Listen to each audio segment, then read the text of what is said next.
How to add glitch text effect in Davinci Resolve. Go to the Effects panel, click on Titles, and search for glitch. Here you have some glitch effects and lower thirds that you can use. Drag and drop digital glitch in timeline.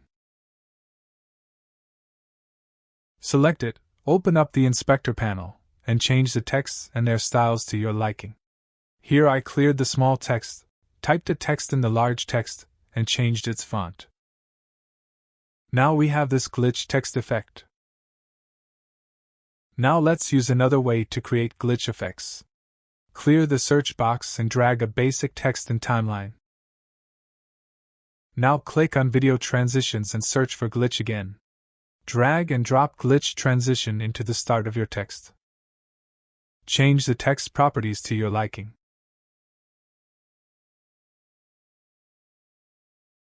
Hold down the Alt key and drag glitch transition to the end of the text to duplicate it.